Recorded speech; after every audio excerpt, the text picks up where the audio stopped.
Hi, I'm Nick Driftwood, filmmaker and Panasonic Lumix Ambassador. Hi, I'm John McGregor. I'm a product trainer with Sennheiser.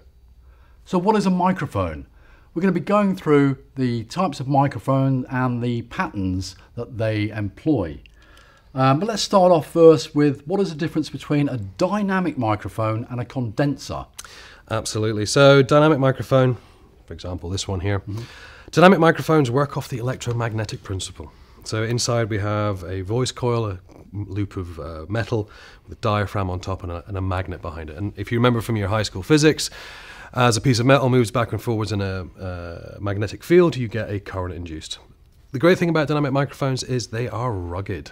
So you could, I don't recommend you do it right now, you could drop this on the floor and this microphone will keep on powering on. That's the great thing about dynamics. They do have a few drawbacks though. They're not very sensitive because of the weight of that design with that movement and the friction between the different components. Their frequency response is a little bit limited, and also their ability to pick up quiet sounds is a little bit limited. So a good overall mic though. They're great microphones, really. Yeah. When we get to condenser, so for example, this is one of our best condensers. This is our MKH8060. It's a shotgun microphone.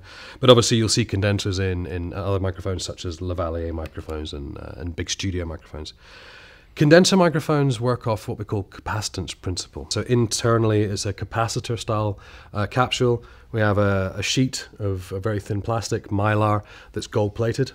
Behind that we have a metal plate, and the distance between them is really, really thin, usually about the quarter of a width of a human hair. And this diaphragm is extremely light, so as it moves backwards and forwards, it moves really easily to, therefore, really quiet sounds. So that makes condensers very sensitive, which means they pick up really quiet sounds, and they've also got a really good frequency response. They'll pick up high frequencies really easily, and it means we can use them in lots of different environments where you want to pick up a really crisp sound of what you're trying to record. Awesome. Now, obviously, a lot of you, are maybe confused over, directional, omnidirectional. What is it all about, John? Can you explain to our viewers? Yes, the wonderful world of the polar pattern. We build microphones with different directionality into them. So, for example, here I've got it's a classic reporter's microphone. This is our MD42, and you can see on the bottom here it's got a little circle which tells us the polar pattern. This is an omnidirectional microphone. And this means that the microphone picks up sound in a 360-degree sphere around the microphone. Yeah. And it's really great because it means you don't have to worry so much about positioning and how you work with a microphone. But obviously, in some situations, you might not want to use this because it's picking up sound in 360 degrees, which means it's picking up everything. When you're in an environment where you want to drop background noise, potentially, you might want to go to something like a directional microphone like this. This is a cardioid microphone. And with cardioid microphones, we reject sound from the rear. So this is great for that interview situation in a noisier environment. You can use the microphone like this. It will not pick up any of the sound going in this direction. But it does come with a drawback. It means you also need to make sure you're holding it in the right direction. So if I was interviewing you, for example, I'd have to ask the question and I'd have to move the microphone over to you so you could answer. Omnis won't do that. And a supercardioid. Yeah, supercardioid. So this is our supercardioid microphone. This is a Evolution 945. Supercardioid is slightly different. It's like a cardioid, but we have a little bubble of pickup at the rear, which means our rejection point is coming off at an angle here. And this is probably my preferred interview microphone because if I'm holding it at a slight angle, my rejection point is coming out pretty much horizontal here, which is great. Okay. But we have to be aware of one thing with directional microphones, and especially as we go more directional, especially into shotguns, the more directional you get, the more problem you have with wind noise. So a classic one would be just the breathing over the microphone. It's going to become quite a problem. Omnis don't really have that. So you have to be aware of that. You also have to be aware of one other thing with directional, and this is getting close. The closer you are to the microphone, you get a natural 6 decibel bass boost. So the bass frequencies get boosted as you get really, really close to the microphone. It's not a problem, but it's something you have to be aware of, and maybe something you can use to your advantage as well, especially if you've got a weak, thin voice. If you want to kiss the microphone, as they say, you can get a really good, warmer, richer tone out of it.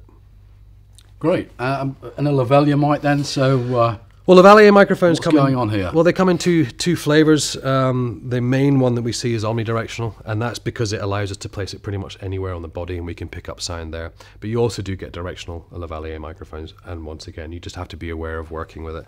But we prefer the omnis because that means you can do crazy things. Theatre people like to hide their Lavaliers inside their head, inside their wigs or their hairline, and also when you're wearing your Lavalier on the body, it doesn't matter so much which direction you point it in; it's going to pick up sound. Can you just elaborate, John, a little bit more on, you know, super directional shotgun mics? So when we look at our low bar microphones, as we call them, yeah, you know, these are extremely focused. So, you know, a supercardioid will have a rather wide pickup from the front, but, you know, shotgun microphones are going to be really, really focused, nice and tight to the front. And this is why they're hyper-directional, because the idea is they're like a spotlight. So they're really going to focus tightly in on what it is you're trying to record. And then therefore the applications you use them in are quite fixed as well. So, you know, boom operation on set or built in on top of a camera for getting that really tight sound and blocking out the ambient sound from the side. One little question that I often get asked is, what are all these little grooves on the side of the shotguns? Those are the rejection ports. So this allows the sound literally to come in from the sides, and as it's bouncing backwards and forwards inside the capsule itself, when it all meets at the capsule, they have cancelled each other out. So you're only getting that sound from the front, direct sound that comes into the front of the microphone. So the side sounds are gone. So, John, you know, we hear of the terminology figure of eight for microphones such as the MS2. Yeah, so the MS2, the reason it's called an MS2 is because it's using what's called the MS technique. And the MS technique is using a cardioid microphone to the front and a figure of eight microphone to the side. So figure of eight is literally, it's a figure of eight. It's an 8 number. So I've got a bulb of sound out here and a bulb of sound out here, or pick up sound out here.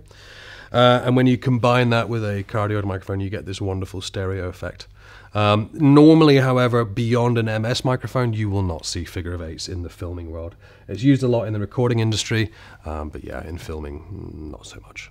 Well, thanks for that explanation, John. You're welcome. And that wraps up our quick guide to using microphones and their polar patterns with Lumix cameras. Panasonic.